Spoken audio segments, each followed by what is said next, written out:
지난 6월 달은 전 세계가 퀴어 트랜스 축제로 고통을 앓았던 시간이었습니다. 이 영상에서도 보시다시피 미국의 달라스 등 일부 지역에서는 가족 친화적 드랙쇼라면서 경찰의 호의를 받으며 행사가 벌어졌는데요. 부모가 어린 자녀들을 데리고 드랙쇼를 구경하면서 선정적 춤을 추는 여장 남자에게 직접 팁을 건네주도록 가르치는 사건까지 벌어졌습니다. 그런데 일반 가정이 어쩌다 드랙쇼에 구경 가는 정도가 아니라 부모가 양쪽 다 동성연애 파트너가 있는 가정에서 동성성애를 하도록 자란 아이라면 어떨까요? 이 아이는 과연 자라서 부모를 따라 동성연애자가 되어 있을까요?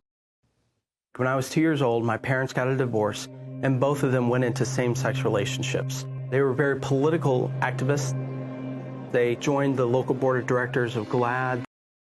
글래드는 1985년에 형성된 게이, 레즈비언, 트랜스 등이 혐오나 차별을 당하지 않도록 압력을 넣는 단체입니다.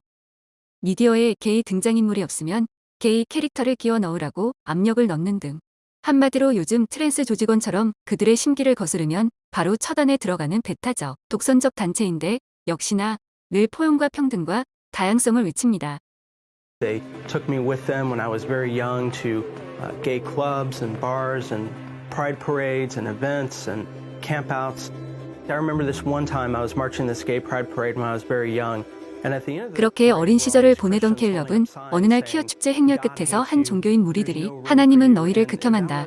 천국에 너희가 있을 자리는 없다라는 사인을 들고 서 있는 걸 보게 됩니다. 그들은 심지어 지나가는 사람들에게 물과 오줌을 같이 뿌려대는데 그 무리가 기독교인들이며 게이들을 미워한다고 엄마에게 듣게 됩니다. 그렇게 기독교에 대해 아주 부정적으로 각인된 캘럽은 조금 더 자라서는 교인인 척 교회에 들어가 성경 공부한 뒤 기독교 이론을 완전 붕괴시켜 버릴 의도를 가지고 친구를 따라 교회를 다니기 시작합니다. And I kept on going. I wanted to prove Christianity wrong, but here's what I learned, that Jesus was not like the people on the street corners. That Jesus' life was actually proving my worldview wrong.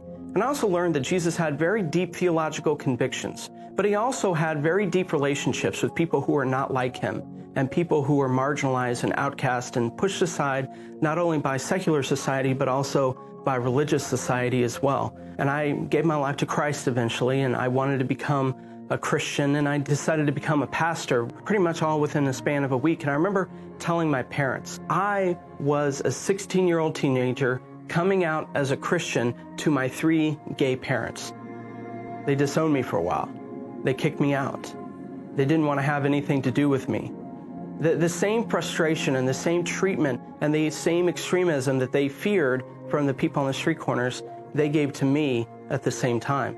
I went to Bible college and I said, Lord, if you ever give me the chance to lead a church, I want a church filled with people who are broken, filled with people who are questioning their sexuality, with people who've had abortions, with people who are in gangs and homeless and cutting and clinically depressed, and people who have their finances out of whack and their marriages are destroyed, and people who have ruined relationships with their parents, because that's what the church is. The church is really a mosaic of broken lives that God has united together to glorify himself. Jesus Christ did not die on the cross for some little members-only country club that is really a Pharisee factory. I preached at a church for 3.5 years. Both of my parents, separate of one another, moved down to Dallas, Texas. And they both started attending the church that I was preaching at. These are the same people that would make fun of people on the radio station, and they started attending my church. And the people in my church were nicer to them than I was. And I just think to myself, that's incredible. And it's messy, and there's tension, and it's uncomfortable. And you know what? That's what faith is. Do they believe in Jesus? Yes. Are they saved? Yes. Are they in a same-sex relationship? No. Do they still struggle with same-sex attraction? Probably so, yes. Will they slip up sometimes? I don't know. It's not my job to resolve this tension between grace and truth. It's my job to love people well and point them to Jesus. Because Jesus is all about people. And when Jesus' grace intersects our messy lives, it looks like messy grace. But that's okay, because God loves messy people. 예수님이 만지시면 그 어떤 죄도, 죄로 인한 중독과 교만도 치유가 됩니다. 이런 기적이 우리나라 대한민국에서 여러분과 저와 같은 죄인들에게도 일어나는 것은 말할 것도 없고요. 어렸을 적부터 여성보다는 남성이라는 존재에 대해 더 애정과 설렘을 느꼈습니다. 이게 호기심이었을 수도 있고 또 조금 위험한 모험이라고 생각했었는지도 모릅니다. 저는 이게 그냥 타고난 것이라고 생각했고요.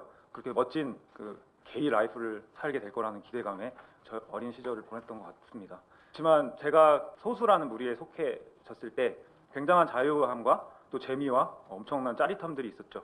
하지만 그 시간들이 갈수록 저도 육체에 대한 어떤 탐닉과 제가 원하는 관계는 결국은 그러한 육체의 허망함에 이르게 되는 일이었습니다. 그러던 중에 많은 혼란이 있었습니다. 정말 저에게 그 시간은 혼란의 시대였던 것 같습니다.